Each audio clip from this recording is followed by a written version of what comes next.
akan melakukan praktikum ekoper di suatu perairan sungai.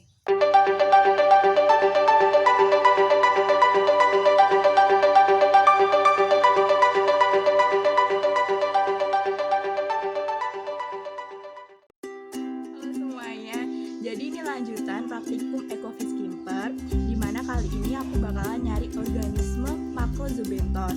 Nah, di belakang aku ini ada sungai, di mana sungai tersebut kalau dalam keadaan pasang dia bisa sampai 1,5 meter, sedangkan surutnya bisa sampai 50 cm. Nah, itu sendiri adalah suatu organisme yang ada di suatu perairan, di dasar perairan. Macrozoobenthos itu berfungsi untuk mengetahui suatu makhluk biologis yang ada dalam perairan. Nah, Macrozoobenthos juga berperan dalam siklus nutrien yang ada di perairan. Untuk contoh Macrozoobenthos itu ada moluska seperti cacing, juga ada siput dan lain-lain. Nah, pasti kalian penasaran kan? Langsung aja nanti ikutin terus praktikum yang bakal aku lakuin. Nah, jadi praktikum kali ini itu caranya pertama kita harus tahu dulu arus sungainya itu di mana. Nah, karena arus sungainya itu ke sana, kita langsung aja taruh. Aku pakai saringan, alat seadanya untuk nyari Macrozoobenthos. Kita taruh saringannya itu melawan arus sungai. Kemudian aku gunain serok biar Macrozoobenthos yang ada di sungai ini tuh bisa masuk ke saringan yang aku gunain.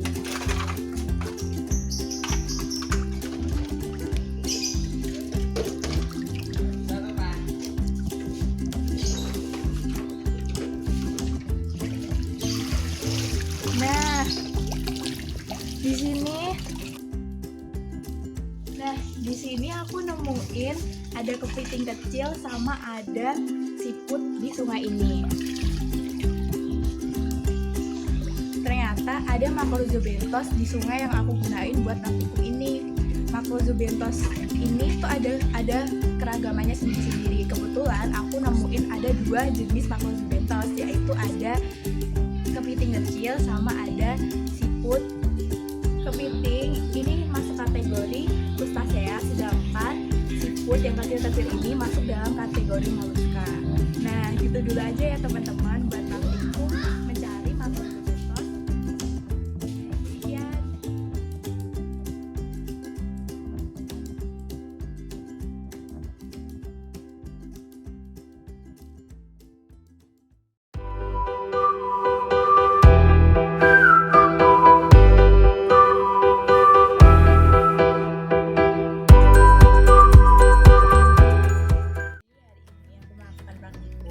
Pengukuran suhu di perairan. Nah, suhu adalah derajat panas dingin suatu perairan. Jadi, di perairan ini aku gunain termometer air raksa untuk pengukuran suhunya. Termometer ini merupakan alat untuk pengukuran suhu di mana itu kita celupkan di dalam suatu perairan. Nah, kalau dalam perairan itu suhunya tinggi, maka otomatis air raksa ini akan memuai dan dia akan naik. Sedangkan kalau suhu di perairan itu rendah, maka air raksa ini akan turun. Suhu dalam perairan itu dipengaruhi oleh beberapa hal. Contohnya adalah pengukuran waktu. Jadi kita mengukur di waktu pagi, siang atau malam itu nanti suhunya juga akan berbeda. Nah, kedua itu letak geografis. Jadi di dataran tinggi sama dataran rendah kita mengukur perairan itu juga akan berbeda suhunya. Kemudian suhu juga dipengaruhi oleh kedalaman suatu perairan serta intensitas cahaya. Nah, apabila suhu di suatu perairan itu naik, maka metabolisme suatu organisme di situ juga akan naik. Nah, CO2-nya juga akan naik. Tetapi DO dan pH suatu perairan itu akan turun.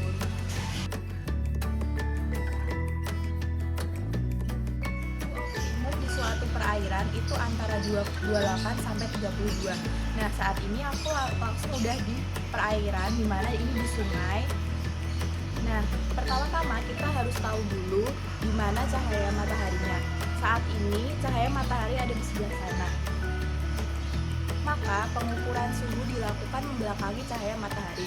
Jadi aku untuk suhunya di sini dan nanti mekanismenya akan aku taruh termometer ini di dalam perairan, terus kita tunggu 2-5 menit, baru kita angkat dan langsung kita hitung berapa suhunya.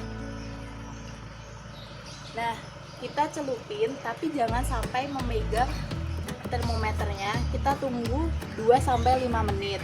Ingat ya, kita taruh membelakangi cahaya matahari.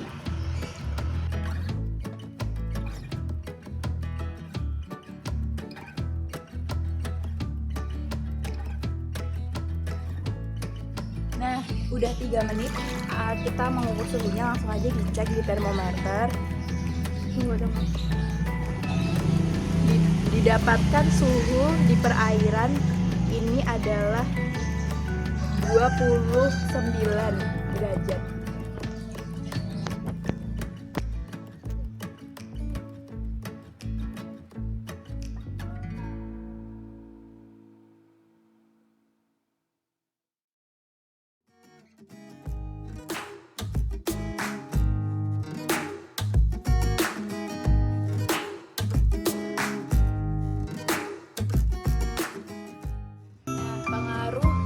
Pada sektor budidaya itu nanti apabila di suatu perairan yang kita gunakan untuk membudidaya ikan, pH-nya itu terlalu asam, maka dia akan mengganggu pernapasan ikan sehingga insang pada ikan akan rusak dan bisa mengakibatkan kematian pada ikan. Nah, untuk pengukuran pH pada perairan ini aku menggunakan pH paper. Jadi pH paper ini digunain buat mengukur pH dalam suatu perairan. Nanti kita cocokkan hasilnya di angka-angka ini. Ini kan ada angka 0 sampai 7, terus ini juga akan ada angka 8 sampai 14.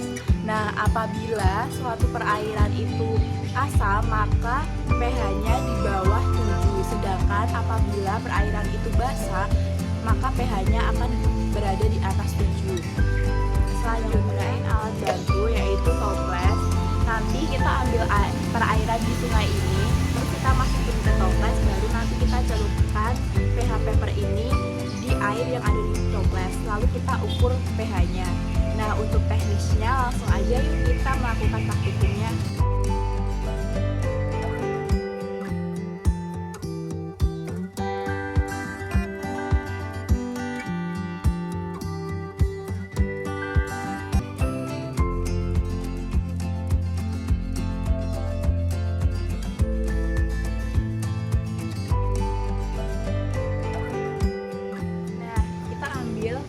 Air di suatu perairan, gak usah banyak-banyak, segini aja. Nah, setelah kita ambil air, terus ini aku gunain satu pH paper, bentuknya tuh kayak gini. Nanti kita celupin di air ini, kita tunggu beberapa saat. Nah, kita celupinnya setengah aja, nggak usah sampai semuanya tercelup. Kalau udah kita angkat, kita tunggu sebentar.